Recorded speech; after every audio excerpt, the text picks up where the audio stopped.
Hey guys, how are we all feeling at the moment? How are you feeling? I know it's been a few weeks between episodes, and though the grief of losing Dad continues to loom large and rest heavy on my heart, it's the fatigue resting deep in my bones that's been an unpleasant surprise throughout this season. And I genuinely don't think you need to be in a stage of grief or anticipatory grief to be feeling this way at the moment. Just existing as a Christian or a curious agnostic in this crazy world is enough to leave us feeling exhausted. If you're a believer like me and you're tuned into the rapidly unfolding events across the world, and I feel like I say that in every single episode, and every single time I mention it in the following episode, those events are unfolding at an even quicker pace. It's incredible. But these events, and especially in the Middle East, are unfolding at a really rapid rate and a very chaotic rate. There's no real trajectory that we can put our finger on. Decisions that are being made are being quickly unmade at the drop of a hat, and it's really hard to look away from the chaos at the moment. But given everything that's unfolding, you're probably feeling the exhaustion of the push and pull of desperately wanting to be raptured out of here, while desperately wanting your unsaved loved ones to come to Jesus before it's too late. Now, if we're still here, I will definitely shine a light on how to grieve during these end times in a later episode. But at the moment, I'm still trying to figure that out myself.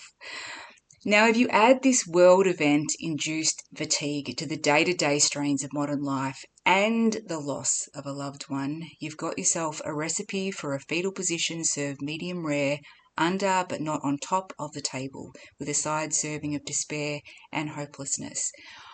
I know I'm jesting here and I'm kind of using creative license with some of this, but I know how serious it can be, and I know this from recent and ongoing experience. It runs and it cuts deep. But God, hey?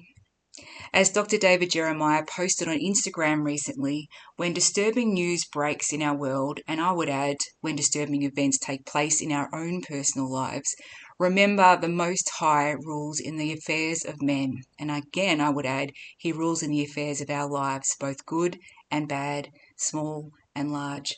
God sits in the heartbreak and the fatigue just as much as he soars in the joy and the addition of each fresh name to the Lamb's book of life.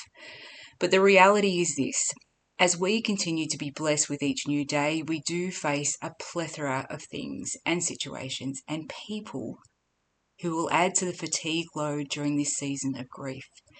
So if you're tired through life or grief and life, I'd love to take a slow and steady look through aching eyes, sometimes stinging through copious tears, at the various ways that grief can compound the fatigue we feel when we lose someone so dear to us.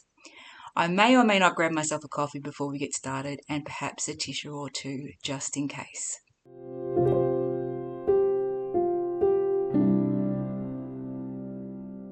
Guys, welcome back to this special Withstand podcast series. It's season 3, and I'll be spending the entire season walking you through my grief journey in real time after the recent passing of the better half of this podcast and my dear dad. Given it will be in real time, the timing for each podcast will be haphazard, depending on how robust I'm feeling on that day or in that particular week. Throughout the remainder of this season, we'll look at grief from a number of different angles, all of which I've experienced over the past few months. Last time the focus was on managing and repenting for my anger and my doubts about heaven during my darkest moments of the past few months. Over the coming weeks, I'll reflect on anticipatory grief, grieving during end times, and I'll also prayerfully explore the topic of voluntary assisted dying. It's come up a couple of times in the last couple of months, and one particular story really rocked me to my core, and I want to explore that prayerfully and faithfully, and of course through the lens of the Holy Bible. So we'll do that in the coming weeks. The last episode was recorded just under 4 months after Dad passed, and this episode is being recorded just over 4.5 months after he went home to be with Jesus and to reunite with Mum. Today's episode, as you're probably already aware, will focus on the fatigue we feel during our times of loss. But before we do, I want to play a brief clip from Pastor Larry McCarthy of Moody Church. Now, I'd never heard of Pastor Larry or Moody Church before, but You know, the handy algorithm and AI, etc., of YouTube, as soon as you start plugging in certain topics, of course, it starts to serve you more and more. A lot of it is very secular, so I tend to skip over that. But this particular sermon really stopped me in my tracks. It was a sermon called "It's Okay Not to Be Okay." It was pithy. It was only about 20 minutes long, but it had so many truth bombs in it that I found myself going back over some of those passages multiple times, and it's brought me great comfort, so I hope it does the same for you. And I'll also pop a link to that in the show notes at the end of this show. Let's take a listen to the first clip from Pastor Larry. Rest. Hard to do when you're grieving. You can lay in bed all day and not get any rest. In fact, has that ever happened to you? Have you gone to bed early and wake up the next day and you wake up tired? Terrible feeling, isn't it? You're like, I'm waking up tired here. Getting proper rest is important to heal in the grief process. People will want to hurry that, want you to get through it quickly. Here's the problem. The hardest part when people are grieving is not the funeral. Oftentimes that's a blur. They'll understand that they were there, but they won't remember conversations or people that they were with. Oftentimes that's really just a blur. Everyone starts this process with a checklist, particularly if it's the loss of a spouse. Sometimes adult children have to step in and deal with the funeral arrangements, the cemetery, the headstone. We've buried them. Now we have to go back in 30 or 60 days to set the headstone. Now we have to call Social Security. Now we have to deal with the annuity and the insurance or the life insurance. And they think as soon as I get these things checked off, my life will be bigger or better. I'm going to call Salvation Army. They're going to come and pick up the clothes. We're going to get this emptied out. We've got the car sold. And they think, finally, we got the last thing done. I can be better. Well, that's when it gets hard. After the cards stop and the phone calls cease, there's nothing else on the checklist. All that time, grief has been over in the corner doing push-ups, waiting. You done? You finished? I need your attention now. We describe it as people get tsunamied. They're hit with a wave of emotions. It knocks them off their square and they think, what is wrong with me? I thought I was past this. I thought I was doing better. There's nothing wrong with you. You are grieving. Now, I'm not sure if this sermon was part of a grief ministry within that particular church or whether he just noticed that a lot of people were grieving within his congregation, but I believe many churches sorely and desperately need grief ministries within their four walls. I don't know how they get by without it. There doesn't seem to be a dedicated grief team within the couple of churches that I go to, and I believe it's such a missed opportunity to further strengthen someone's faith in Jesus and also bring those who are sort of teetering on the fence and bring them to Jesus during that season of grief. Give them that blessed hope that we as believers so deeply understand, but need to be reminded of during these seasons, because I know I have, especially in those sort of middle of the night wake ups when I felt quite despairing and despaired. So the fatigue, as we know, can come from the reality of life admin for someone who has passed away, and in my case, for someone who had lived for 7 decades, and that included all of the things that Pastor Larry just mentioned there, with some residual life admin was needed also for my mother, who had also lived for 7 decades. And that life admin is continuing every day with multiple tax returns to complete, ongoing and frustrating communications with a cemetery. Yes, almost 5 months later, I might add. The hospital, the solicitor, the accountant, the other people Dad trusted with his affairs, and it is ongoing every day. Not all day, every day. And in fact, if it were all day, every day, I think I'd go mad. But I don't know about you, but sometimes when my list is so long and I get just one or two things done, it wipes me out. Because a lot of the admin, and you would know this from your own experience, you see the name of your loved one on email correspondence or mailed correspondence or even in text messages or phone calls, even in portals that they used to use online to check various things. And slowly but surely, all of those names start to change from your loved one's name to the estate of your loved one's name. And I will never, ever get used to that. It's so jarring and it's so fatiguing to fight against the sadness that overcomes me when I see those emails and all the rest of the correspondence that has the estate of. And then worse still when those things start to get rolled over and soon enough they're in your own name and you just don't feel deserving of anything that has been bequeathed to you. Of course, when it's positive. When it's negative, it's fine. I'm very happy to pick up the slack there. Sorry, and where was I? Look, at the moment, it feels like my days are spent within the walls of a Rubik's Cube. So when one side is starting to align, it unveils a number of other shiny but out of place colours, preventing me from completing all the other sides once and for all. But with God's grace and wisdom, I will get there in the end. But I do dread the grief in the corner that the pastor refers to here, growing in strength and might, doing its push-ups, while I'm distracted with the exhaustive, and exhausting list of life admin tasks. Dwelling in God's word helps enormously, and I just don't know where I'd be without it. We all know it's a touchstone. We all know it's God breathed. We all know that it's infallible and inerrant.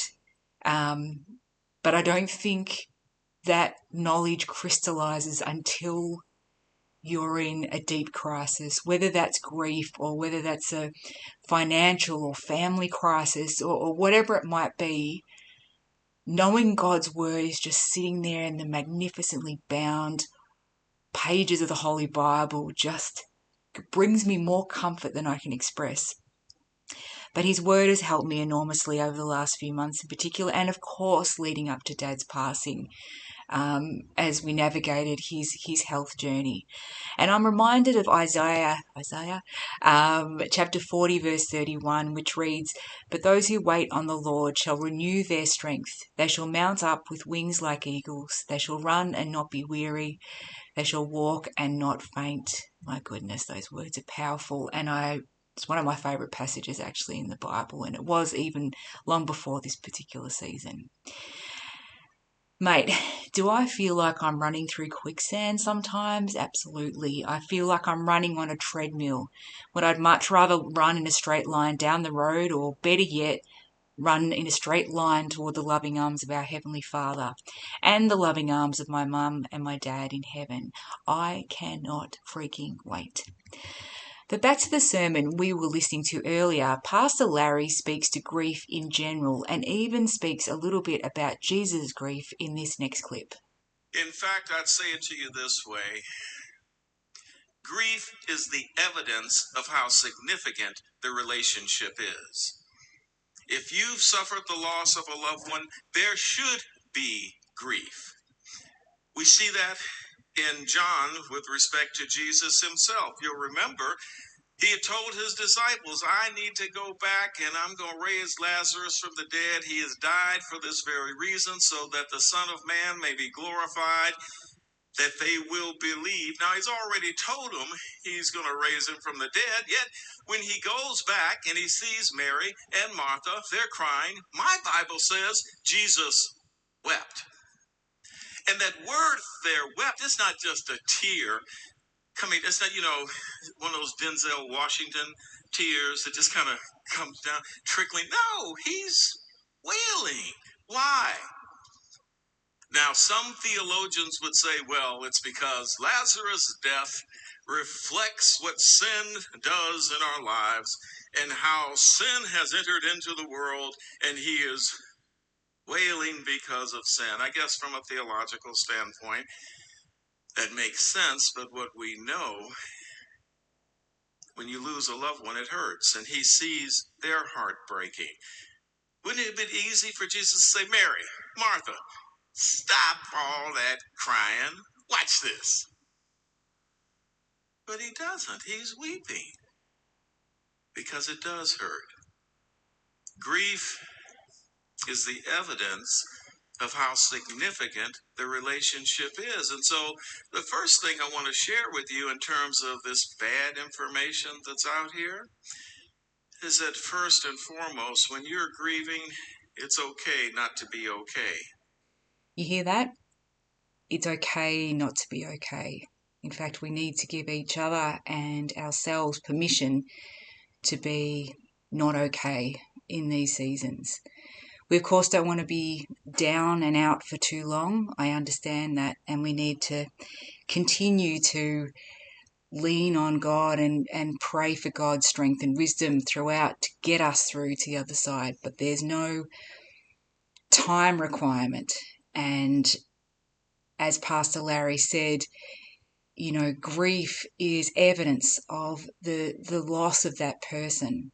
Now, that person might have been an auntie who, you really loved and got along well with and saw maybe 3-4 times a year. That's absolutely profound, particularly if you had a close bond.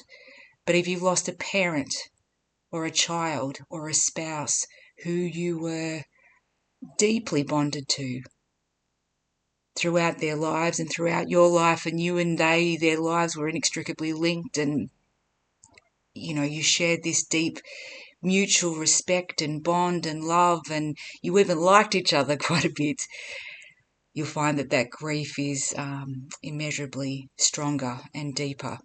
And that's certainly my experience anyway. I just love that Denzel Washington comment about the single tear travelling slowly down the face. Love it.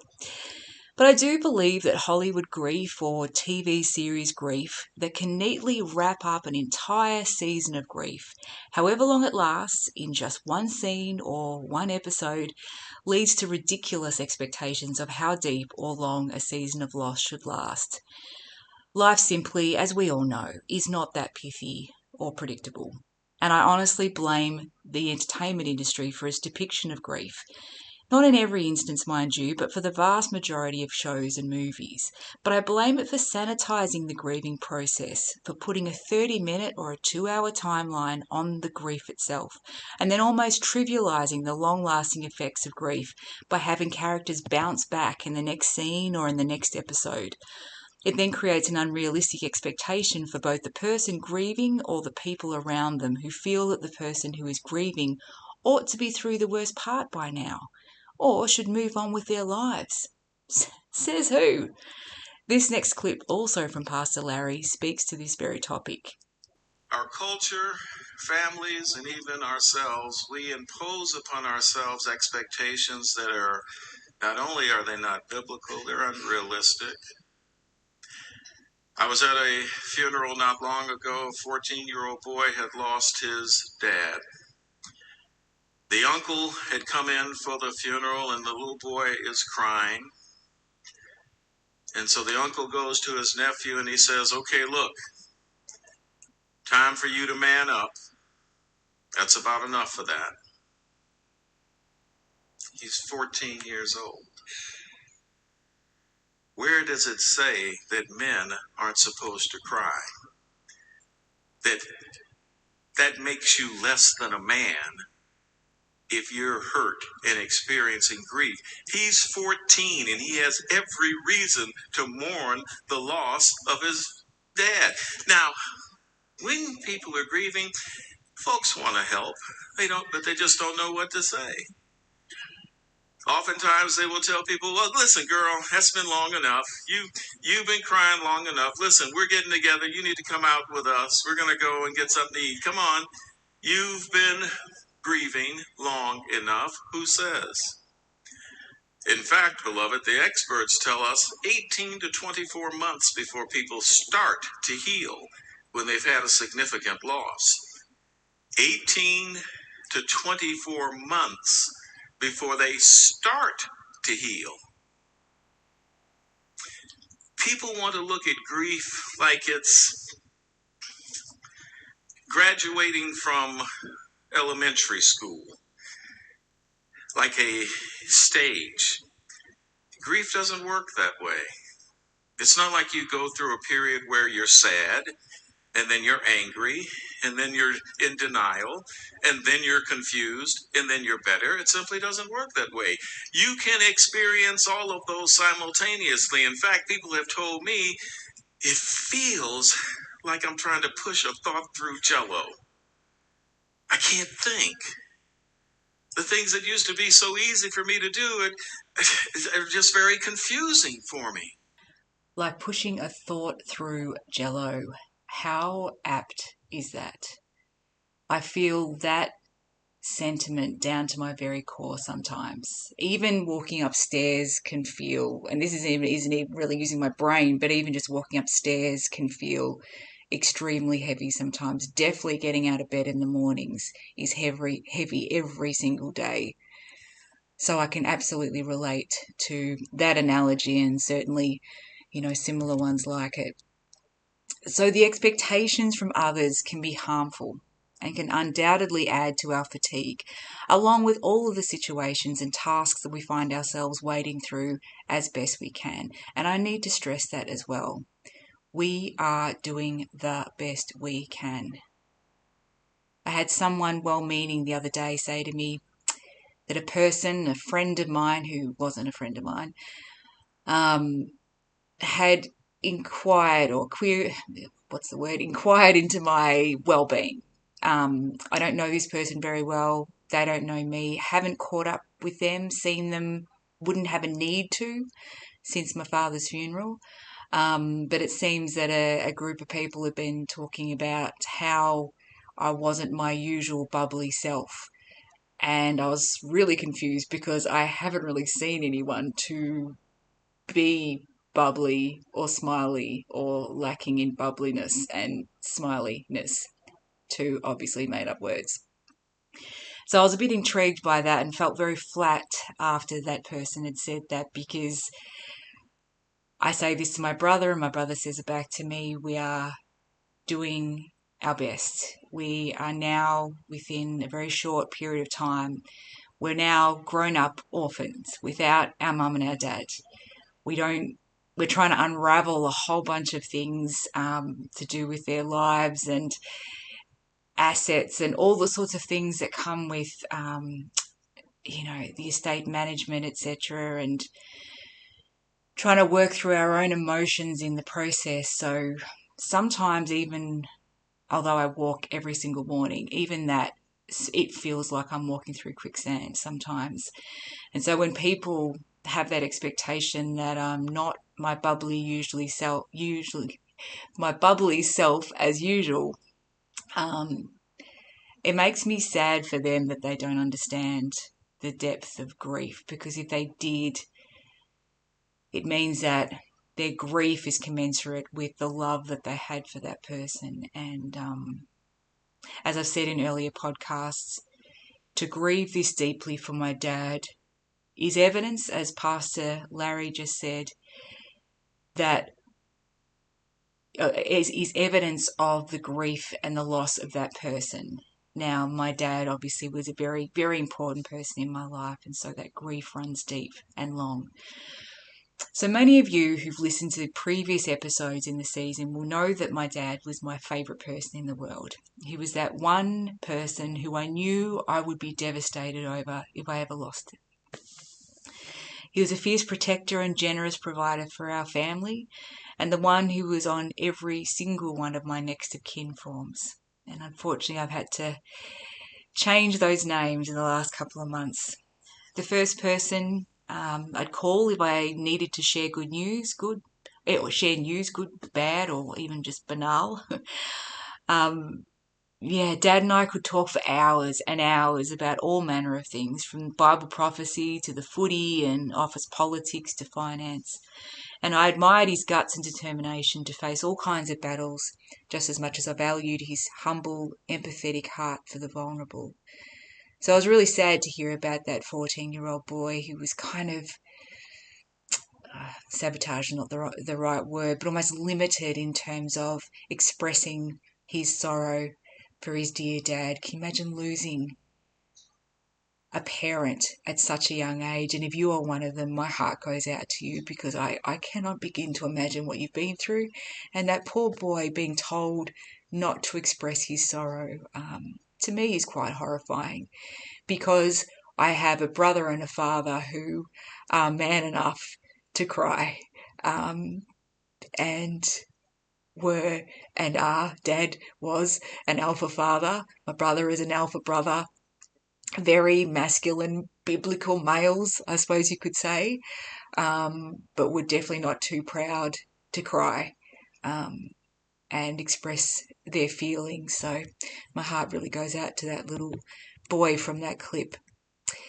So does the depth of the grief and the accompanying fatigue deepen when the person you've lost was one of your favourite people? Of course it does, which is why I'm so fatigued by the ongoing questions or comments like the one earlier, or even hearing of others' opinions, often third hand, about how I'm doing and whether I'm doing this whole grief thing correctly. I covered this topic in more depth in an episode titled Why I Don't Want You to Ask How I Am, but here's some recent examples of comments from people that have cut to the core and left me quite exhausted. So a couple of weeks after Dad's funeral, a close blood relative, who should know better, started their text message to me with the words, "You've been quiet lately."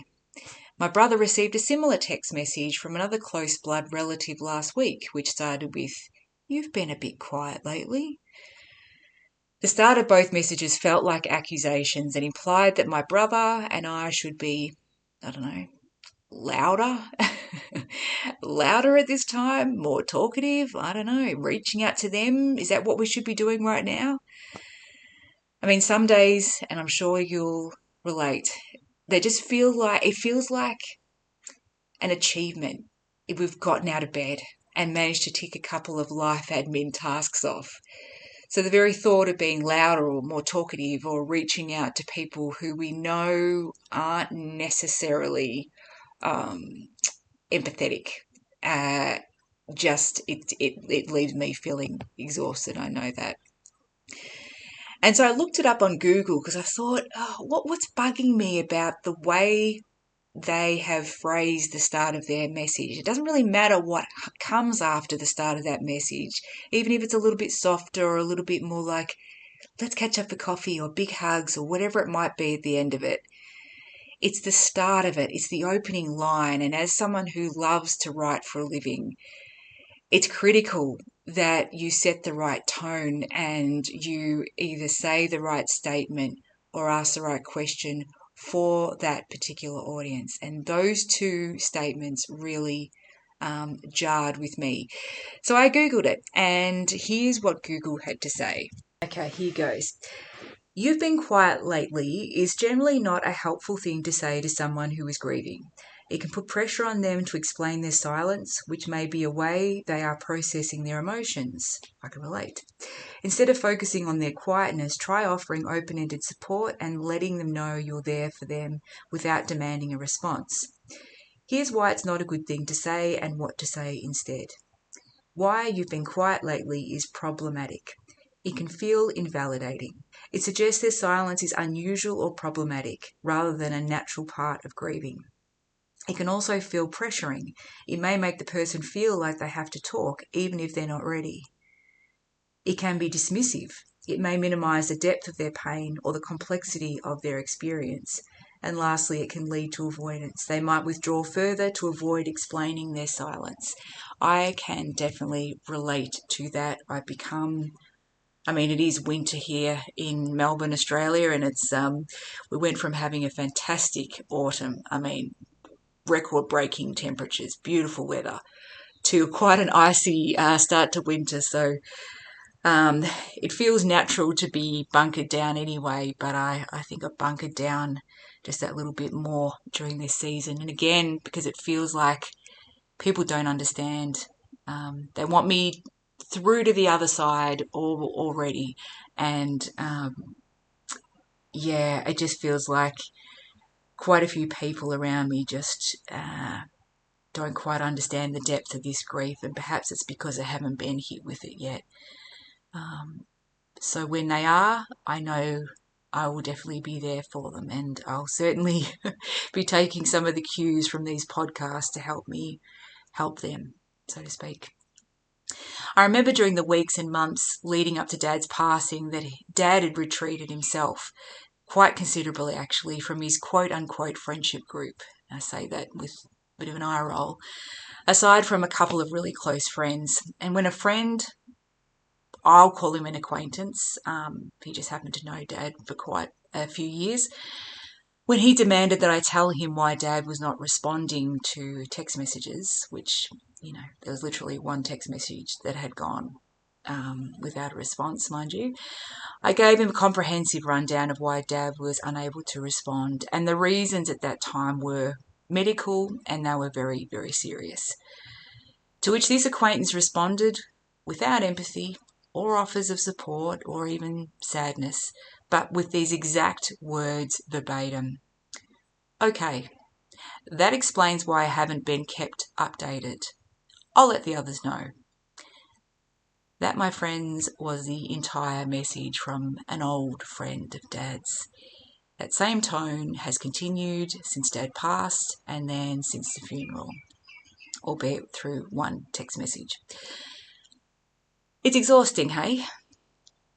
I'm sure you've had similar experiences, and if you ever want to bounce them off someone who understands, feel free to reach out anytime. My DMs and my emails are always open to you guys. Everett Christian Counselling, on a slightly different note, have a wonderful blog post on their website titled Recognising and Dealing with Grief Fatigue.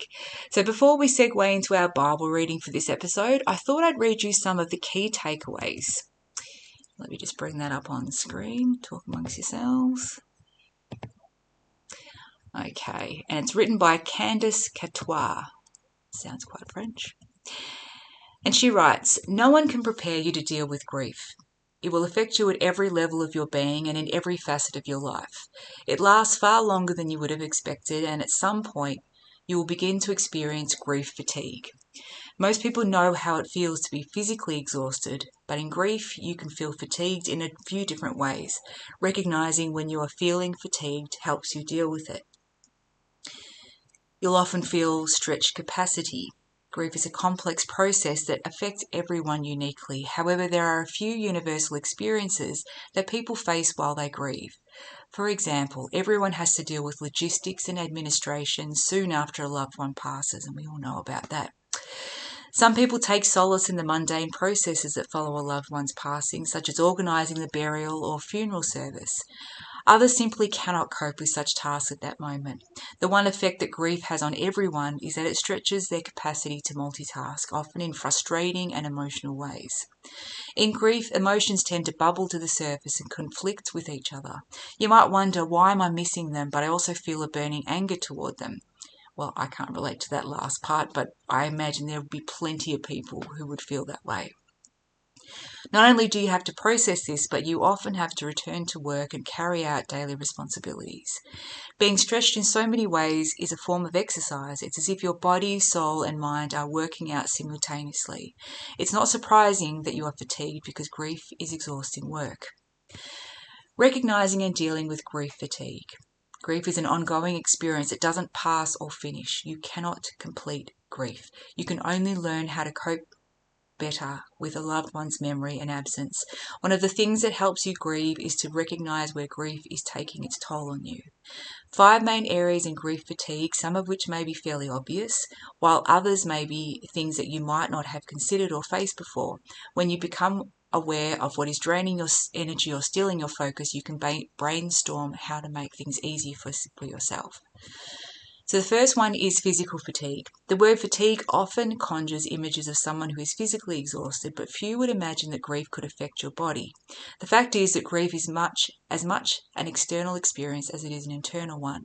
Grief can feel like a physical weight that you carry, slowing you down and making it harder to complete tasks. Many people find that their sleep schedules are affected by grief. Mine absolutely is. Hands up those who go through that 4 a.m., 3 a.m. wake up. My goodness. And the night terrors. I could go on. And it's obviously an issue that has many effects on daily rhythm. To get over physical fatigue and grief, you only need one thing, and that's rest. This doesn't necessarily mean better sleep or more naps, although both are very helpful things. Try to build easier rhythms and softer routines. Take it easier on yourself. Try to find enjoyable and relaxing activities that will charge your inner batteries. Secondly is logistical fatigue, and I'm right in the midst of that too. It feels cruel that some of the first things you must do after the passing of a loved one are make a lot of logistical plans and important decisions. This is just a part of the process that cannot be avoided. Some find it a helpful part of the grieving process, but it is also exhausting. Often there are logistical decisions long after the funeral process, such as having to settle debts, deal with properties, or divide belongings between family members. Even the people who enjoy making plans and working these types of things out will eventually become fatigued by doing so. That's me. Logistics can provide an unhelpful distraction from engaging with the more emotional aspects of grief. Consider where you can lean on others for help. Is there a family member who could take on a more administrative role in things? Perhaps you could allow your partner or older children to pick up some extra household duties. I don't have any of the above, so I won't be leaning on them. To give you some space to rest. You are not selfish for needing help in grief. However, sometimes you need to allow yourself to receive support. Amen. There's also mental fatigue. It's not just planning and strategizing that causes mental fatigue and grief. Many people are plagued by what if and if only thoughts. Mental health experts once said this part of grief is called bargaining. However you define it, it causes fatigue. Grief is a form of stress on your central nervous system that often comes with symptoms of forgetfulness, brain fog, and being distracted. Remember that you engage with grief with every part of you. Body, mind, and emotions. As with the other ways of finding rest, you need to go easier on yourself. It helps to find some kind of enjoyable, mindless activity that you can do to give your brain a break. That might be video or phone games. That's interesting. Yeah. I used to be addicted to Wonder Boy on the Sega Master System 2, so it may not be a good idea for me. Maybe a creative hobby like crochet or pottery, definitely not for me. I'm terrible with my hands. Going for long walks in nature, there we go. That is that's my passion for sure. Or binging a favourite TV show. I've actually been watching The West Wing for the very first time. I mean, come in spinner, right? But that's giving me some comfort as well. I quite like the camaraderie between the many characters on that show. Although I'm not sure I would have voted Democrat, it is an enjoyable show nonetheless. Your mind simply needs a bit of time where it doesn't have to do anything. Amen to that. Second last is emotional fatigue. While grief is an ongoing process, it is different every day from year to year. You go through phases where your emotions are high and you are irritable, depressed, anxious, or just impatient with those around you. Other times you might start to feel worried by how you simply don't feel anything at all. In grief, your emotions are like the weather. They change unexpectedly and feel beyond your control. All of this can overwhelm you emotionally, whether you consider yourself an emotional person or not. Some emotions are kinetic, meaning that they build up and beg to be released. You can release pent-up emotions like frustration, anger, and even fear by doing something physical. Activities like hitting a punching bag, vocalizing your fear in screams, and even swimming in the ocean or a discreet body of water. Tell you what, hitting a punching bag sounds terrific. I used to do HIIT class, which is high intensity interval training, before Dad got sick, and I found that really useful. So maybe that's something I could get back into, and perhaps it's something that might be helpful to you as well. And then finally, spiritual fatigue. More than anything else, death and grief cause people to ask deep questions and consider new truths. If you had faith before, you might find it severely challenged, with most of your emotions directed at the one you hold responsible for not intervening. If you didn't have faith before, you might begin to hope for the first time that death was not the end. There might be something waiting for us after. See, this is why every church should have a grief ministry. This is what I think. Bring people to Jesus or bring people closer to Jesus. It's such a missed opportunity. The article goes on to say you can navigate grief without faith in an afterlife, but it is normal to yearn for easy answers and grapple with beliefs you never had before. If you are wrestling with questions, doubts, and fears, lean into them and don't ignore them. Try to find someone you can talk to who will not offer you easy answers and patronizing comfort. You need to find some kind of truth, or at least an idea to grapple with. If you can build a relationship with someone kind and wise as you do so, that would be a bonus.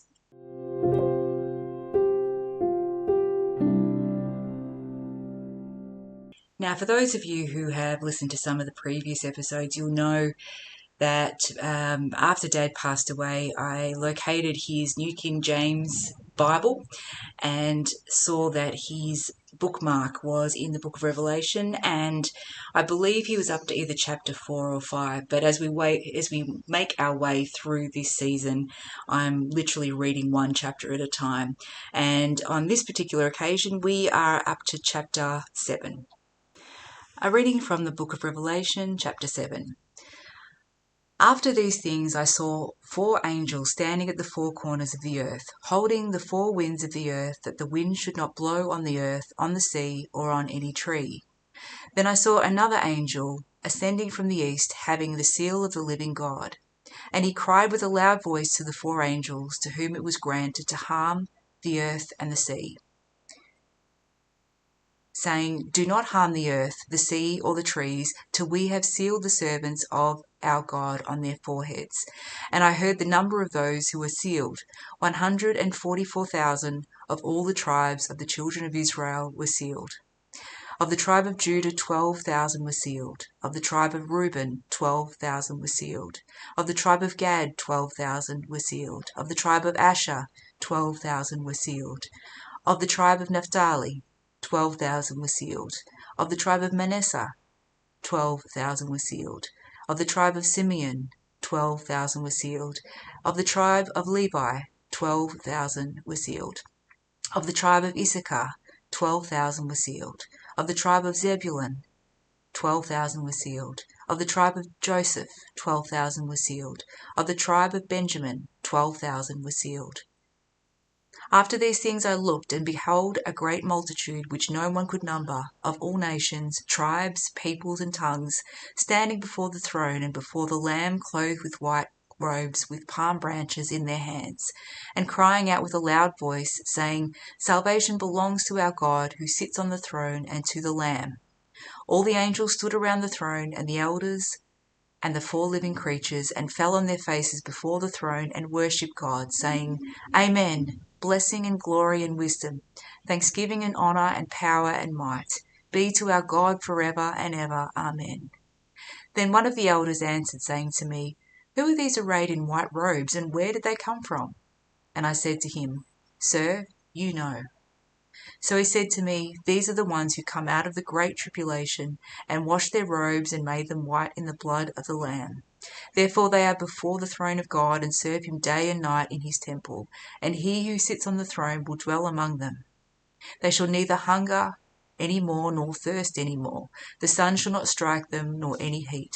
For the Lamb who is in the midst of the throne will shepherd them, and lead them to living fountains of waters, and God will wipe away every tear from their eyes.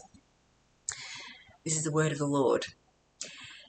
Now, as I've mentioned many times before, I am definitely not a pastor or a theologian or a scholar of any kind, but I have found some study notes, particularly on the book of Revelation, being apocalyptic literature, which is definitely not my wheelhouse. I will link the study notes to Dr. Thomas Constable's study notes, and they have been extremely helpful to me, and I hope and pray that they are a blessing to you too.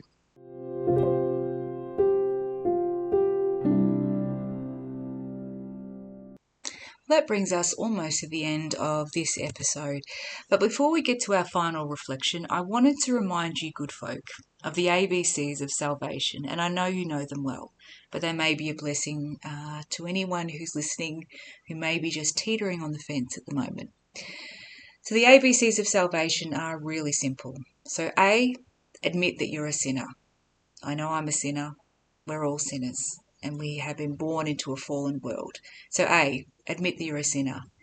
B, believe that Jesus paid your sin debt. He paid my sin debt. He paid all of our sin debt in full on the cross. And C, confess with your mouth that Jesus is Lord and call on him for salvation. And of course, how could we forget John 3:16? For God so loved the world that he gave his only begotten Son, that whoever believes in him should not perish but have everlasting life.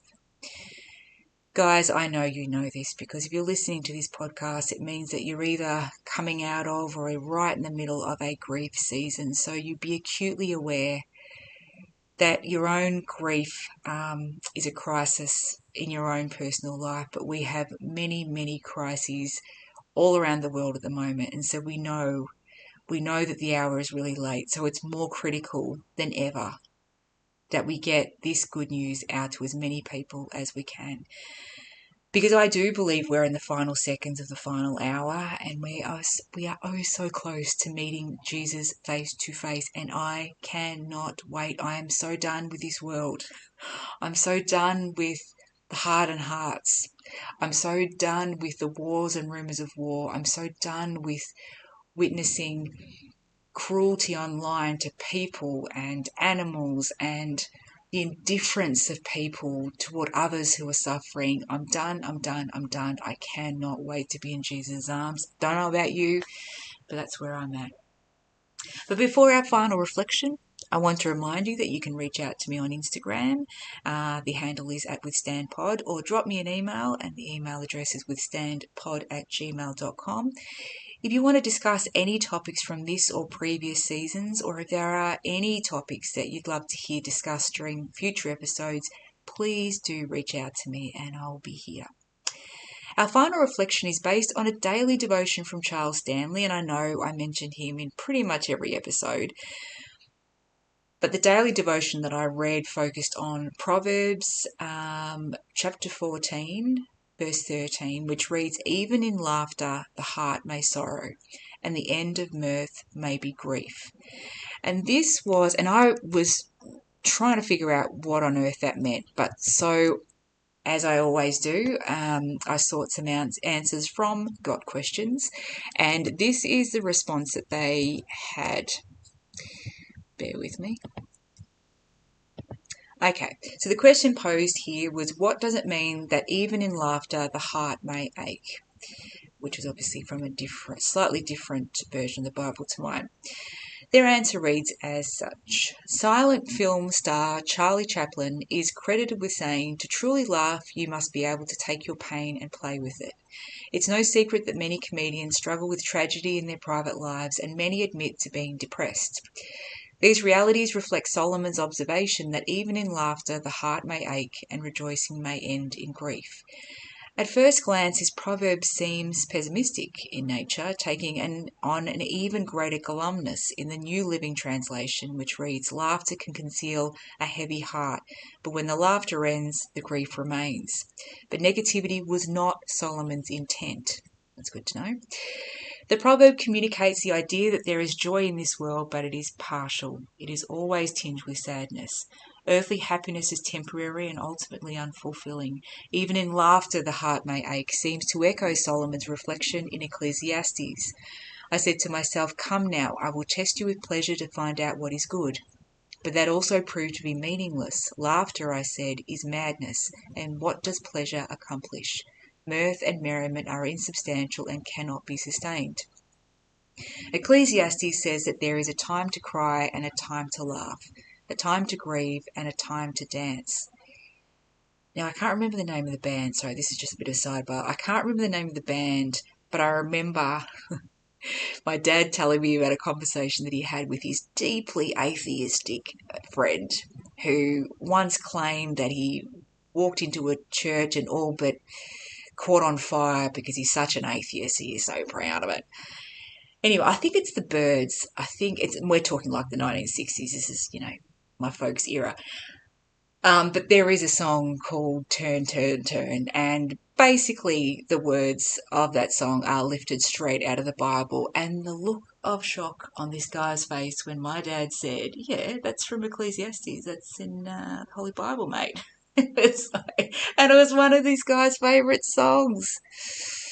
Anyway, let's hope that starts to work a good work in his heart, hey?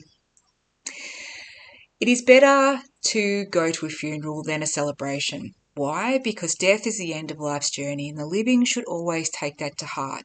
Sorrow beats foolish laughter. Embracing sadness somehow gladdens our heart. A wise heart is well acquainted with grief, but a foolish heart seeks only pleasure's company.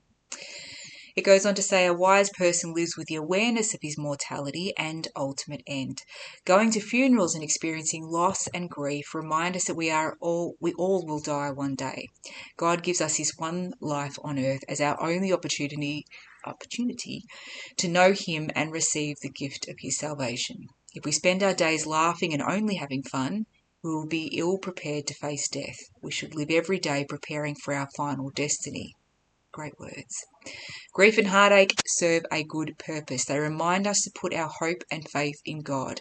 Show me, Lord, my life's end and the number of my days. Let me know how fleeting my life is.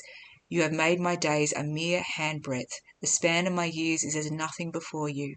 Everyone is but a breath, even those who seem secure. Surely everyone goes around like a mere phantom. In vain they rush about, heaping up wealth without knowing whose it will finally be. But now, Lord, what do I look for? My hope is in you. And that's from Psalm 39. Again, a slightly different version to my New King James. Heartache is part of the human experience. When we take up our cross and follow him, we find that the Christian life includes mourning and laughter, losing and gaining, living and dying. Seasons of heartbreak are painful, but they give us the chance to see the wretchedness of our sin and the depth of our spiritual deprivation. For this reason, Jesus said, "Blessed are those who mourn, for they will be comforted." That was in Matthew chapter 5.